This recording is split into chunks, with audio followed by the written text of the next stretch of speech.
নমস্কার, আমি বিপ্লব কুমার শীল। সত্যম শিবম সুন্দরম ইউটিউব চ্যানেলে সুধী ভক্তবৃন্দের সুস্বাগতম। আজ থেকে আমি পাঠ করব সংক্ষিপ্ত মহাভারত। সুধী ভক্তবৃন্দ, সত্যম শিবম সুন্দরম ইউটিউব চ্যানেলের ভিডিওগুলো যদি আপনাদের ভালো লাগে, চ্যানেলটি সাবস্ক্রাইব করে দিবেন এবং ভিডিওর লিঙ্কগুলো পরিচিত জনের মাঝে শেয়ার করে দেওয়ার বিনীত অনুরোধ থাকবে। ইতিপূর্বে যারা চ্যানেলটি সাবস্ক্রাইব করেছেন তাদেরকে অসংখ্য ধন্যবাদ। তো চলুন শুরু করা যাক। সংক্ষিপ্ত মহাভারত এর আদি পর্ব। সংক্ষিপ্ত মহাভারত আদি পর্ব। গ্রন্থের উপক্রম: নারায়ণং নমস্কৃত্যং নর বৈষ্ণব নরোত্তম দেবীং সরস্বতীং ব্যাস তত জয়মুদীরয়েৎ। অন্তর্যামী নারায়ণ স্বরূপ ভগবান শ্রীকৃষ্ণ, তার সখা অর্জুন, তার লীলা প্রকটকারিণী ভগবতী সরস্বতী এবং তার প্রবক্তা ভগবান ব্যাসকে নমস্কার করে অধর্ম ও অশুভ শক্তির প্রভাবকারী চিত্তশুদ্ধিকারী মহাভারতের গ্রন্থের পাঠ করা উচিত। ওং নমো ভগবতে বাসুদেবায়, ওং নমো পিতামহায়, ওং নমো প্রজাপতিভ্য, ওং নমো কৃষ্ণদ্বৈপায়নায়, ওং নমো সর্ববিঘ্ন বিনায়কেভ্য। লোমহর্ষণের পুত্র উগ্রশ্রবা সুদ বংশের শ্রেষ্ঠ পৌরাণিক। নৈমিষারণ্যে কুলপতি শৌনক যখন দ্বাদশ বৎসর ব্যাপী সৎসঙ্গের অনুষ্ঠান করেছিলেন, তখন উগ্রশ্রবা সুখাসনে আসীন ব্রতনিষ্ঠ ব্রহ্ম ঋষিদের দর্শন করতে এলেন। নৈমিষারণ্যবাসী তপস্বী ঋষিগণ উগ্রশ্রবাকে দেখে, তাদের আশ্রমে দেখে তারা তার কাছ থেকে নানা অনুপম কাহিনী শোনার আশায় সমবেত হলেন। উগ্রশ্রবা সকলকে প্রণাম জানিয়ে তাদের কুশল জিজ্ঞাসা করলেন। সব মুনি ঋষি নিজ নিজ আসনে উপবেশন করলেন এবং তাদের অনুরোধে উগ্রশ্রবাও আসন গ্রহণ করলেন। কিছুক্ষণ বিশ্রামের পর কোনো একজন ঋষি তাকে জিজ্ঞাসা করলেন, সুত নন্দন, আপনি এতদিন কোথায় ছিলেন? এখন কোথা থেকে আসছেন? উগ্রশ্রবা বললেন, আমি পরীক্ষিত তনয় রাজর্ষি জন্মেজয়ের সর্পযজ্ঞে গিয়েছিলাম। সেইখানে আমি শ্রী বৈশম্পায়নের কাছে ভগবান কৃষ্ণদ্বৈপায়ন রচিত মহাভারত গ্রন্থের নানা বিচিত্র ও পবিত্র কাহিনী শুনেছি। তারপর বহু তীর্থ ও আশ্রম ঘুরে সমন্ত পঞ্চক্ষেত্রে গিয়েছি। এইখানেই কৌরব ও পাণ্ডবদের মহাযুদ্ধ ঘটিত হয়েছিল। সেখান থেকেই আমি আপনাদের দর্শন করার জন্য এখানে এসেছি। আপনারা সকলেই ব্রহ্মনিষ্ঠ ও চির আয়ু সম্পন্ন। আপনাদের ব্রহ্মতেজ সূর্য ও অগ্নির ন্যায়। আপনারা স্নান, জপ, যজ্ঞ ইত্যাদি দ্বারা পবিত্র হয়ে একাগ্রতার সঙ্গে নিজ নিজ আসনে উপবেশন করে আছেন। কৃপা করে আপনারা বলুন, আমি আপনাদের কোন কাহিনী শোনাব? ঋষিগণ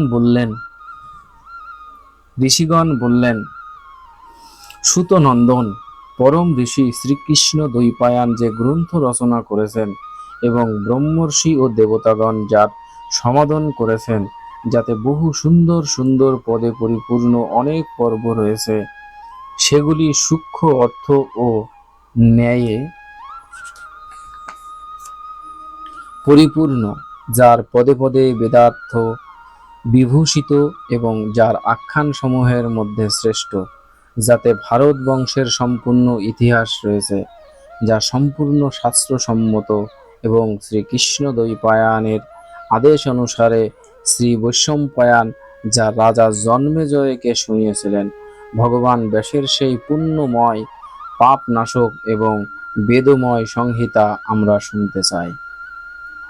উগ্রশ্রবা বললেন, ভগবান শ্রীকৃষ্ণই সকলের আদি, তিনি অন্তর্যামী, সর্বেশ্বর, সকল জ্ঞানাদির ভোক্তা, সকলের দ্বারা প্রশংসিত। তিনি পরম সত্য, ওমকার স্বরূপ ব্রহ্ম। তিনি সনাতন, ব্যক্ত এবং অব্যক্ত স্বরূপ। তিনি সৎ ও আবার অসৎ ও তিনি সৎ ও অসৎ দুই এবং এই দুইয়ের অতীত।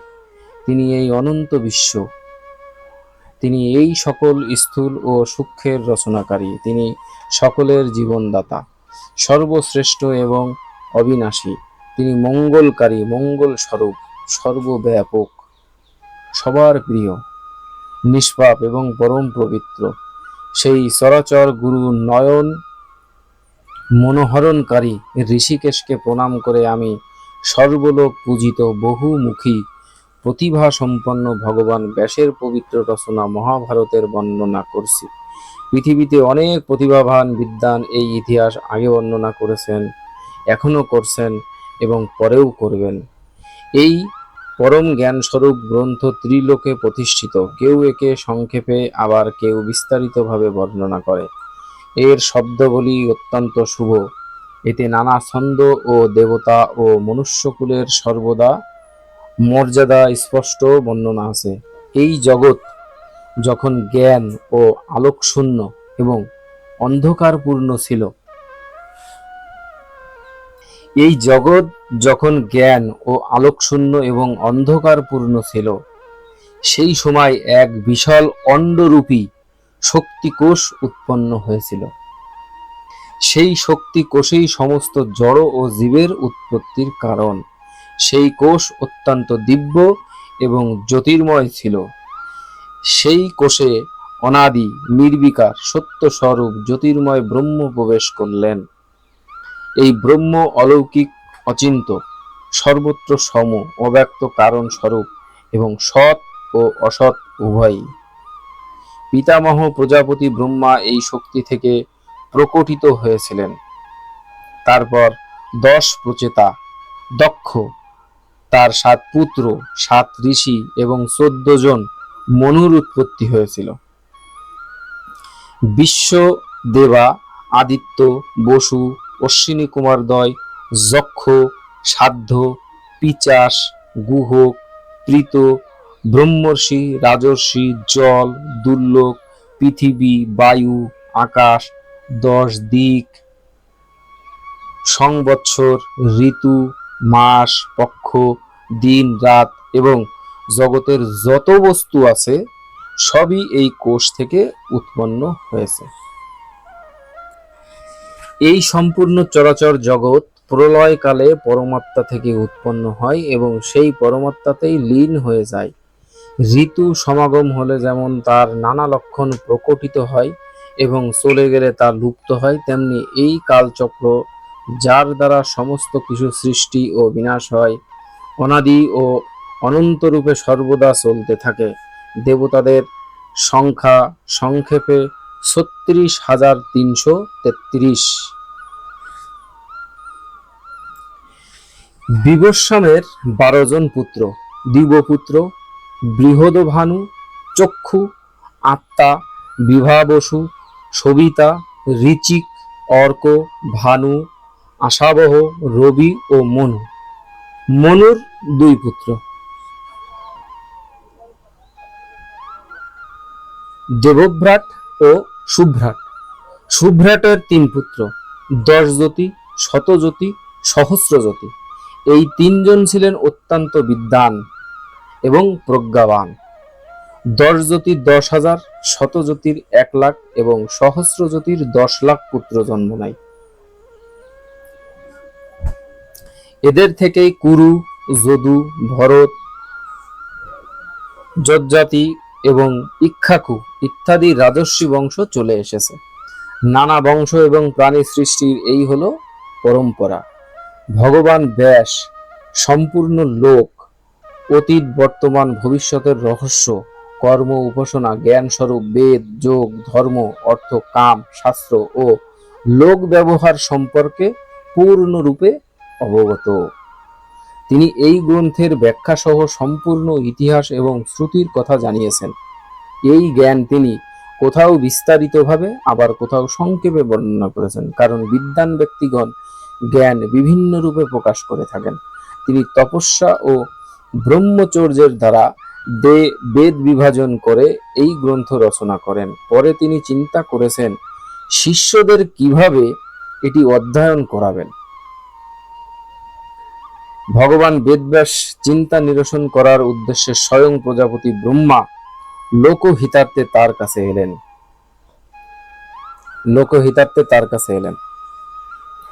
ভগবান ব্যাস তাকে দেখে বিস্মিত হয়ে প্রণাম করলেন।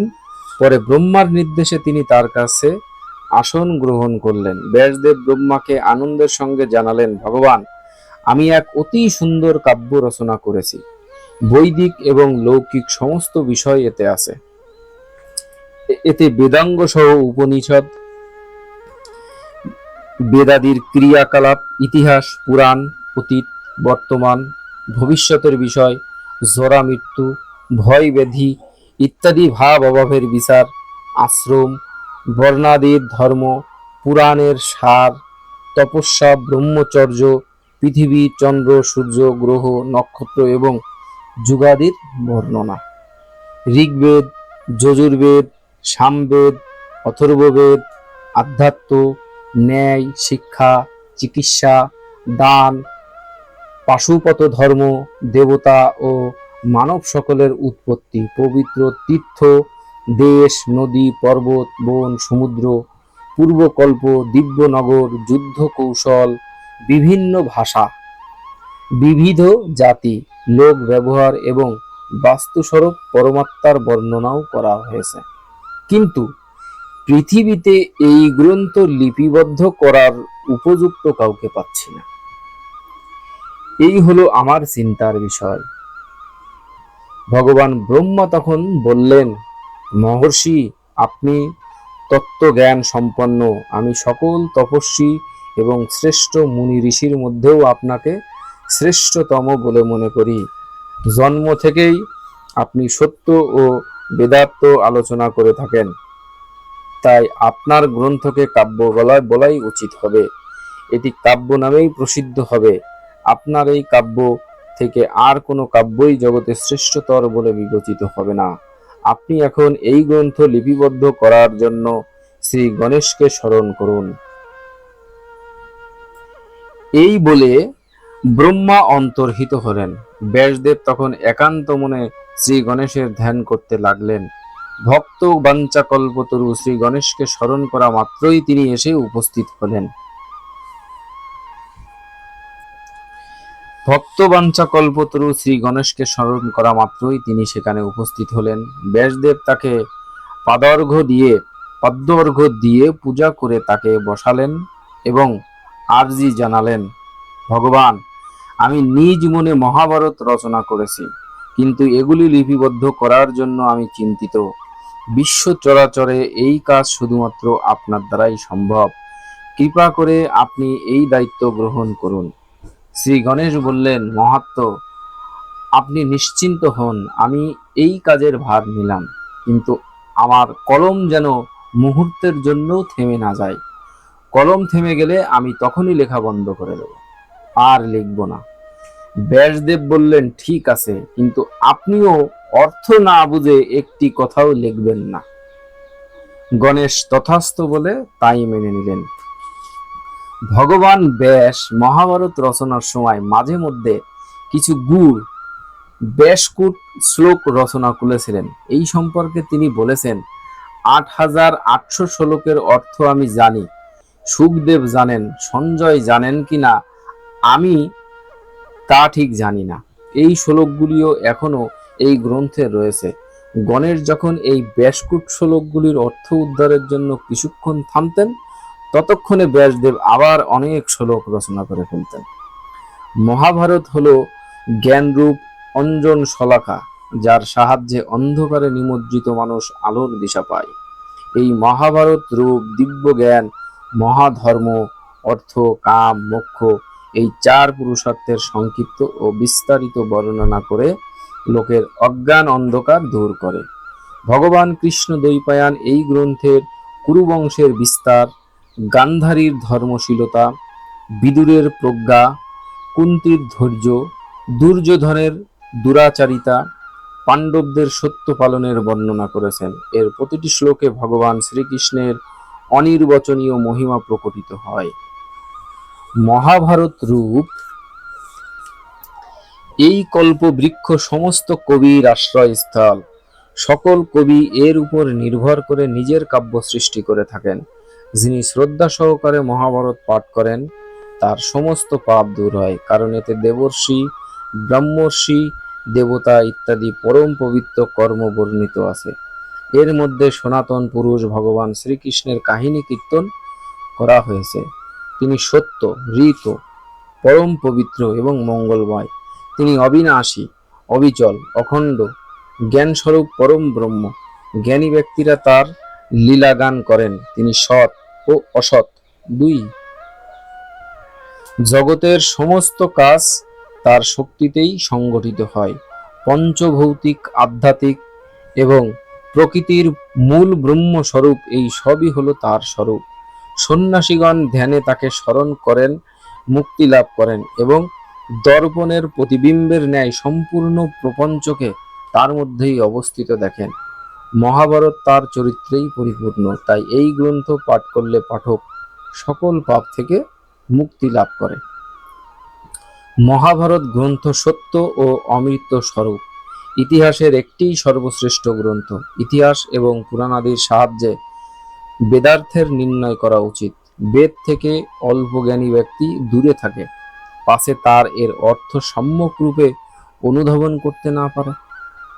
দেবতাগণ একে বেদের সঙ্গে সমজ্ঞানে দেখেন।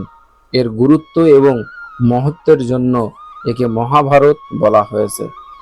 তপস্যা, অধ্যয়ন, বৈদিক কর্মানুষ্ঠান সবই চিত্তশুদ্ধির কারণ হয়, যদি তা ভাবশুদ্ধি সহ করা হয়। এই গ্রন্থে ভাবশুদ্ধির উপর বিশেষ জোর দেওয়া হয়েছে। এই মহাভারত গ্রন্থ পাঠের সময় ভাবশুদ্ধি বজায় রাখা উচিত। জন্মজয়ের ভ্রাতাদের পাপ ও গুরু সেবার মাহাত্ম্য। উগ্রশ্রবা বললেন, হে ঋষিগণ, পরীক্ষিত নন্দন জন্মেজয় ভাইদের নিয়ে কুরুক্ষেত্রে এক বিশাল যজ্ঞ করেছিলেন। তার 3 ভাই ছিল, শ্রুতসেন, উগ্রসেন এবং ভীমসেন। এই যজ্ঞস্থানে একটি কুকুর ঢুকে পড়েন। জন্মেজয় ভাইয়েরা তাকে মারলে সে চেঁচিয়ে কাঁদতে কাঁদতে তার মায়ের কাছে গেলে তার মা তাকে জিজ্ঞাসা করলো, বাবা তুমি কাঁদছো কেন? কে তোমাকে মেরেছে? কুকুরটি বলল, মা, আমাকে জন্মেজয়ের ভাইয়েরা মেরেছে। মা বলল, তুমি কোনো অন্যায় করেছো? কুকুর বলল, না মা, আমি হবিষ্য অন্যের দিকে যাইনি, আর কোনো কিছুতেও মুখও দেইনি, আমি তো কোনো অন্যায় করিনি। তার কথা শুনে মা খুব দুঃখ পেল। সে তখনই জন্মেজয়ের যজ্ঞস্থলে গেল এবং ক্রোধ ভরে জিজ্ঞাসা করলো, আমার ছেলে পূজাস্থলে যায়নি, আর কোনো কিছুতে ব্যাঘাত করেনি, সে তো কোনো অন্যায় করেনি, তাহলে তাকে মারা হয়েছে কেন? জন্মেজয় এবং তার ভাইরা তার কথায় কোনো উত্তর দিতে পারল না। তখন সেই কুকুরটি মা বলল, যেহেতু বিনা দোষে তোমরা আমার সন্তানকে মেরেছো, অতএব তোমাদেরও হঠাৎ কোনো ভীষণ বিপদ আসবে। দেবতাদের কুকুর শর্মার সাপ শুনে জন্মেজয় খুব দুঃখ পেলেন এবং ভয়ও পেলেন। যজ্ঞ সমাপ্ত হলে তিনি হস্তিনাপুরে এসে একজন উপযুক্ত পুরোহিতের সন্ধান করতে লাগলেন, যিনি এই পাপ দূর করতে সক্ষম। একদিন জন্মেজয় যখন শিকার করতে গেলেন, তখন ঘুরতে ঘুরতে নিজ রাজ্যেরই একটি আশ্রমের সন্ধান পেলেন। সেই আশ্রমে শ্রুতসভা নামে এক ঋষি বাস করতেন। তার তপস্বী পুত্র সোমশ্রবাকে জন্মেজয় পুরোহিত রূপে বরণ করার সিদ্ধান্ত নেন। তিনি শ্রুতশ্রবা ঋষিকে প্রণাম করে বললেন, ভগবান, আপনার পুত্রকে আমি পুরোহিত রূপে প্রার্থনা করি।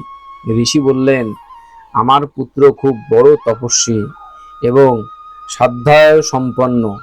সে আপনার সকল অভিশাপ অনিষ্ট দূর করতে সক্ষম, শুধুমাত্র মহাদেবের অভিশাপ দূর করার শক্তি তার নেই। এছাড়া তার আর একটি ব্রত আছে। যদি কোনো ব্রাহ্মণের কাছে কিছু চান, তাহলে আমার পুত্র তাকে সেটি প্রদান করে থাকে। তুমি যদি এগুলি মেনে নিতে পারো, তাহলে ওকে নিয়ে যাও। জন্মেজয় ঋষির আদেশ শিরে ধার্য করে সোমশ্রবাকে সঙ্গে নিয়ে হস্তিনাপুরে ফিরে এলেন। তিনি ভাইদের বললেন, আমি একে পুরোহিত রূপে স্বীকার করেছি, তোমরা বিনা বিচারে এর নির্দেশ পালন করবে। ভাইরা তার কথা শুনে মেনে নিলেন। তিনি তক্ষশিলা অভিযান করে তক্ষশিলা অধিকার করলেন। সেই সময় সেখানে আয়োধমৌ নামে এক ঋষি বাস করতেন। তার 3 জন প্রধান শিষ্য ছিল, আরুণি, উপমন্যু এবং বেদ। আরুণি ছিলেন পাঞ্চাল দেশের। তিনি একদিন আরুণিকে খেতে বাদ বাঁধতে বললেন। গুরুর আদেশে আরুণি খেতে গিয়ে বাদ দেবার চেষ্টা করতে লাগলেন, কিন্তু অনেক চেষ্টা করেও তিনি বাদ দিতে পারলেন না। পরিশ্রান্ত হয়ে অন্য উপায় না দেখে তিনি নিজেই বাদের জায়গায় শুয়ে পড়লেন। তার ফলে খেতে জল ঢোকা বন্ধ হলো। কিছু সময় পরে আয়োধধম্ম তার শিষ্যদের কাছে আরুণির খোঁজ করলেন। তারা জানালো যে আপনি তাকে বাদ দেওয়ার জন্য খেতে পাঠিয়েছিলেন। আচার্য শিষ্যদের বললেন, চলো আমরাও সেখানে যাই। খেতে গিয়ে আচার্য ডাকতে লাগলেন, আরুণি, তুমি কোথায়? এখানে এসো পুত্র। আচার্যের গলা শুনে আরুণি বাঁধের জায়গা থেকে উঠে এসে বললেন, ভগবান, আমি এখানেই ছিলাম। খেতে জল ভর্তি হয়ে যাচ্ছিল, আমি অনেক চেষ্টা করেও সেই জল আটকাতে পারিনি। তাই বাঁধের মুখে যেখান দিয়ে জল ঢুকছিল আমি সেখানে জল বন্ধ করার জন্য শুয়েছিলাম। আপনার ডাক শুনে বাঁধ থেকে উঠে এসেছি, আমার প্রণাম নিন। আদেশ করুন, আমি আপনার কি সেবা করতে পারি? আচার্য বললেন, পুত্র, তুমি ক্ষেতের বাঁধ উদ্দোলন করে ভেঙে চুরে উঠে এসেছো, তাই আজ থেকে তোমার নাম হবে উদ্দালক। পরে কৃপাপরবশ হয়ে বললেন, পুত্র, তুমি আমার আদেশ পালন করেছো, তোমার মঙ্গল হোক। সমস্ত বেদ এবং ধর্মশাস্ত্রে তুমি পারঙ্গম হবে। আচার্যের আশীর্বাদ লাভ করে তিনি নিজ অভীষ্ট স্থানে গমন করলেন। অয়োধধম্মের অপর শিষ্যের নাম ছিল উপমন্যু। আচার্য তাকে গরুগুলি দেখাশোনা করতে পাঠালেন। আচার্যের আদেশে তিনি গো পালন করতে লাগলেন। সারাদিন গরু দেখাশোনা করে সন্ধ্যায় আশ্রমে এসে উপমন্যু আচার্যকে প্রণাম করলেন। আচার্য তাকে জিজ্ঞাসা করলেন, পুত্র, তোমাকে বেশ হৃষ্টপুষ্ট দেখাচ্ছে, তুমি খাওয়া দাওয়া কি করছো? মানে তোমাকে স্বাস্থ্যবান দেখাচ্ছে, তুমি কি খাচ্ছ? উপমন্যু বললেন, প্রভু, আমি ভিক্ষা দ্বারা ক্ষুধা নিরসন করি। আচার্য বললেন, পুত্র, আমাকে নিবেদন না করে তোমার ভিক্ষান্ন গ্রহণ করা উচিত নয়। তিনি আচার্যের কথা মেনে নিলেন। তখন থেকে উপমন্যু ভিক্ষা নিয়ে আচার্যের নিবেদন করতেন এবং আচার্য সমস্ত ভিক্ষাদ্রব্য নিয়ে রেখে দিতেন। উপমন্যু প্রত্যাহ গরুর দেখাশোনা করে সন্ধ্যার সময় গুরু গৃহে ফিরে আসতেন এবং আচার্যকে প্রণাম করতেন। একদিন আচার্য বললেন, পুত্র, আমি তোমার সমস্ত ভিক্ষাদ্রব্য নিয়ে নিই, এখন তুমি কি খাও দাও? উপমন্যু বললেন, ভগবান, আমি প্রথমে ভিক্ষা করে যা পাই তা আপনাকে নিবেদন করি, পরে আবার ভিক্ষা করে তাই গ্রহণ করি। আচার্য বললেন, অন্তেবাসীদের গুরু গৃহে থাকা ব্রহ্মচারী এমন করা ঠিক নাই। তুমি অন্য ভিক্ষার্থীদের জীবিকাতে বাধা সৃষ্টি করছো। এছাড়া এতে তোমার লোভ প্রকাশ পাচ্ছে। উপমন্যু গুরুর আদেশ মেনে নিলেন এবং পুনরায় গো পালন করতে লাগলেন। সন্ধ্যাকালে তিনি পুনরায় গুরুগৃহে এলেন এবং তাকে প্রণাম করলেন। আচার্য বললেন, পুত্র উপমন্যু, আমি তোমার সমস্ত ভিক্ষাদ্রব্য নিয়ে নিই, তুমি আর দ্বিতীয়বার ভিক্ষা করো না। তা সত্ত্বেও তোমার বেশ স্বাস্থ্যবান দেখাচ্ছে, এখন তুমি কি খাওয়া দাওয়া করো? উপমন্যু বললেন, আমি এখন এই গরুদের দুধ খেয়ে জীবন ধারণ করি। আচার্য বললেন, পুত্র, আমার আদেশ ছাড়া তোমার গরুর দুধ নেওয়া উচিত না।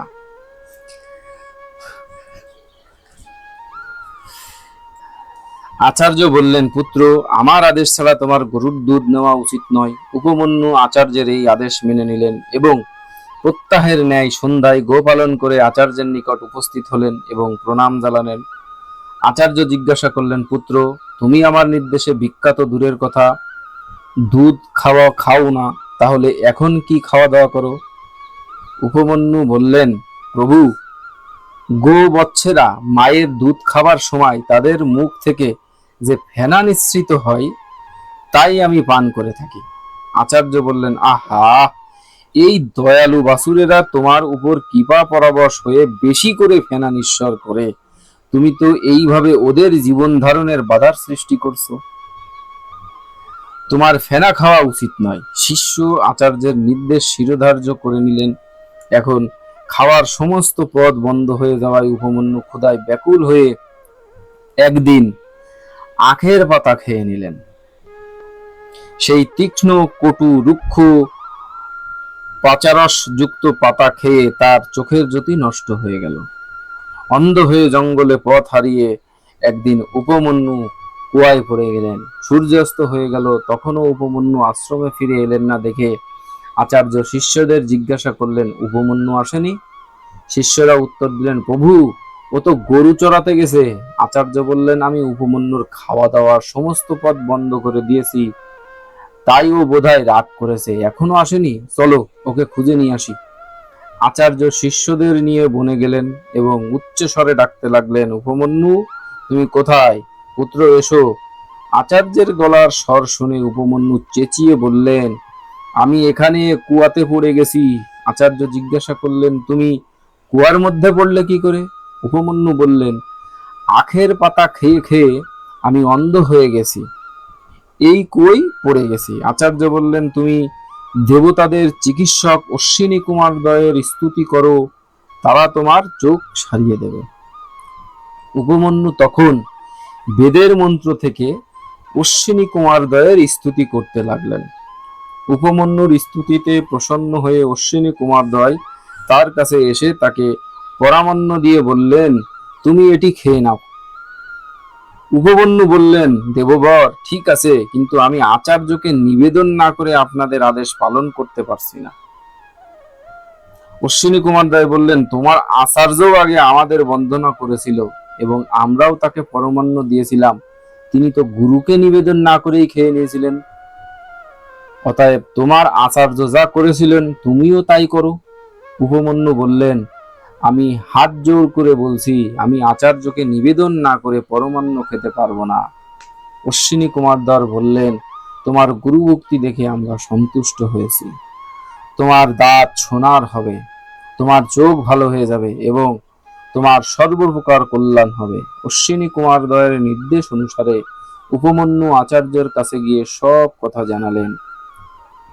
আচার্য প্রসন্ন হয়ে বললেন, অশ্বিনী কুমারদ্বয়ের কথা অনুযায়ী তোমার কল্যাণ হবে এবং সমস্ত বেদ ও ধর্মশাস্ত্র তোমার স্মৃতিতে সতই স্ফুরিত হবে। অয়োধ্যধম্মের তৃতীয় শিষ্যের নাম বেদ। আচার্য তাকে বললেন, পুত্র, তুমি কিছুদিন আমার কাছে থাকো, সেবা শুশ্রূষা করো, তোমার কল্যাণ হবে। তিনি বহুদিন সেখান থেকে গুরু সেবা করলেন। আচার্য প্রত্যেক দিন তার কাঁধে বলদের মতো ভার চাপিয়ে দিতেন আর বেদ প্রত্যাহ শীত, গ্রীষ্ম, ক্ষুধা, তৃষ্ণা সহ্য করে তার সেবা করতেন। কখনো আচার্যের আদেশ লঙ্ঘন করেননি। বহুদিন এই রকম কষ্ট করায় আচার্য প্রসন্ন হয়ে তাকে কল্যাণকারী ও সর্বজ্ঞ হওয়ার বর প্রদান করলেন। ব্রহ্মাচার্য শ্রম থেকে তিনি গৃহাশ্রমে ফিরে এলেন। বেদেরও 3 জন শিষ্য ছিলেন, কিন্তু তিনি কখনো তাদের কোনো কাজ বা গুরু সেবার জন্য আদেশ করতেন না, কেননা তিনি গুরুগৃহে দুঃখগুলি জানতেন, সেই শিষ্যদের দুঃখ দিতে চাইতেন না। রাজা জন্মেজয় এবং পোষ্য একবার আচার্য বেদকে পুরোহিত রূপে বরণ করেন। বেদ যখন পুরোহিত কর্মের জন্য কোথাও যেতেন তখন তিনি তার শিষ্য উতঙ্ককে ঘরের দেখাশোনার জন্য রেখে যেতেন। একবার আচার্য বেদ ঘরে ফিরে তার শিষ্য উতঙ্কের সদাচার পালনে অনেক প্রশংসা শুনতে পেলেন। তিনি বললেন, পুত্র, তুমি ধর্মপথে দৃঢ় থেকে আমার পর্যন্ত সেবা করেছ, আমি তোমার কাজে প্রসন্ন হয়েছি, তোমার সকল কামনা পূর্ণ হবে, এখন তুমি নিত্যকর্মে মন দাও। উতঙ্ক জিজ্ঞাসা করলেন, আচার্য, আমি আপনার কোনো প্রিয় জিনিস আপনাকে দিতে চাই। আচার্য প্রথমে নিতে রাজি ছিলেন না। পরে বললেন, তোমার গুরুমাকে জিজ্ঞাসা করো। উতঙ্ক তখন গুরুমায়ের কাছে গেলেন। তিনি বললেন, তুমি রাজা পোষ্যের কাছে গিয়ে তার রানীর কানের কুণ্ডল চেয়ে আনো। গুরুমায়ের আমি 4 দিন পর যে ব্রাহ্মণ ভোজন করাবো সেই দিন সেটি করে খাদ্য পরিবেশন করব। তুমি যদি এইটি পারো তাহলেই তোমার কল্যাণ হবে, নচেত নয়। উতঙ্ক সেখান থেকে গিয়ে দেখলেন একজন খুব লম্বা চওড়া ব্যক্তি এক বিশাল বলদের উপর বসে আছেন। সে উতঙ্ককে ডেকে বলল, তুমি এই বলদের গোবর খেয়ে নাও। উতঙ্ক তাতে রাজি না হওয়ায় সে বলল, উতঙ্ক, তোমার আচার্যও এটি আগে খেয়েছেন, অত চিন্তা করো না, খেয়ে নাও। উতঙ্ক বলদের গোবর এবং মূত্র খেয়ে তাড়াতাড়ি করে মুখ ধুয়েই সেখান থেকে রওনা হয়ে গেলেন। উতঙ্ক রাজা পোষ্যের কাছে গিয়ে তাকে আশীর্বাদ জানিয়ে বললেন, আমি আপনার কাছ থেকে কিছু নিতে এসেছি। পোষ্য উতঙ্কের মনোবাসনা জেনে তাকে অন্তঃপুরে রানীর কাছে পাঠিয়ে দিলেন। কিন্তু রানী মহলে গিয়ে উতঙ্ক রানীকে কোথাও খুঁজে পেলেন না। তিনি ফিরে এসে রাজাকে একথা জানালে রাজা বলেন, আমার রানী অত্যন্ত পতিব্রতা, কোনো মিথ্যাচারী অপবিত্র মানুষের পক্ষে তার সাক্ষাৎ লাভ সম্ভব নয়। উতঙ্ক তখন স্মরণ করে বললেন, ঠিক তো, আমি তো পথে আসতে আসতে কিছু খেয়েছিলাম। পোষ্য বললেন, চলাকালীন খাওয়া নিষিদ্ধ, অতএব আপনি অপবিত্র। তখন উতঙ্ক পূর্বমুখী হয়ে হাত পা মুখ ধুয়ে 3 বার সম্মুখভাবে আচমন করে 2 বার ভালো করে মুখ ধুয়ে তারপর তিনি অন্তঃপুরে গেলে রানীর সাক্ষাৎ লাভ করেন। রানী উতঙ্কের সৎপাত্র বুঝে তার কর্ণের কুণ্ডল দান করলেন এবং সতর্ক করে দিলেন যে এই কুণ্ডল নাগরাজ তক্ষকের খুব পছন্দ। তক্ষক যেন উতঙ্কের অসাবধানতার সুযোগে এটি নিয়ে না যায়। পথ চলতে চলতে উতঙ্ক লক্ষ্য করলেন এক নগ্ন সন্ন্যাসী তার পিছন পিছন আসছে। সে কখনো দৃশ্যমান আবার কখনো অদৃশ্য হয়ে যাচ্ছে। উতঙ্ক একবার কুণ্ডলটি রেখে জল খেতে গেলে সন্ন্যাসী কুণ্ডলটি নিয়ে অদৃশ্য হয়ে গেল। নাগরাজ তক্ষকই সন্ন্যাসীর বেশ ধারণ করে এসেছিল। উতঙ্ক ইন্দ্রের ব্রজের সাহায্যে নাগলোকে পৌঁছালেন। তখন ভীত সন্ত্রস্ত হয়ে তক্ষক তাকে কর্ণের কুণ্ডল ফেরত দিলেন। উতঙ্ক ঠিক সময় মতো গুরুপত্নীর কাছে গিয়ে তাকে কর্ণের কুণ্ডল প্রদান করলেন। তারপর আচার্যের আদেশ নিয়ে হস্তিনাপুরে ফিরে এলেন। তিনি তক্ষকের উপর খুব রেগে গিয়ে প্রতিশোধ নিতে চাইছিলেন। সেই সময় জন্মেজয় তক্ষশিলা জয় করে ফিরে এসেছিল। উতঙ্ক বললেন, মহারাজ, তক্ষক আপনার পিতাকে দংশন করেছিল, আপনি তার প্রতিশোধ নেওয়ার জন্য যজ্ঞ শুরু করুন। কশ্যপ আপনার পিতাকে রক্ষা করার জন্য আসছিলেন, কিন্তু তক্ষক তাকে ফিরিয়ে দেন। আপনি এবার সর্পযজ্ঞ করুন আর তার জ্বলন্ত অগ্নিতে সেই পাপীকে ভস্ম করে দিন। এই দুরাত্মা আমারও কম ক্ষতি করেনি। আপনি সর্পযজ্ঞ করলে আপনার পিতার মৃত্যুর প্রতিশোধ নেওয়া হবে এবং আমি প্রসন্ন হব।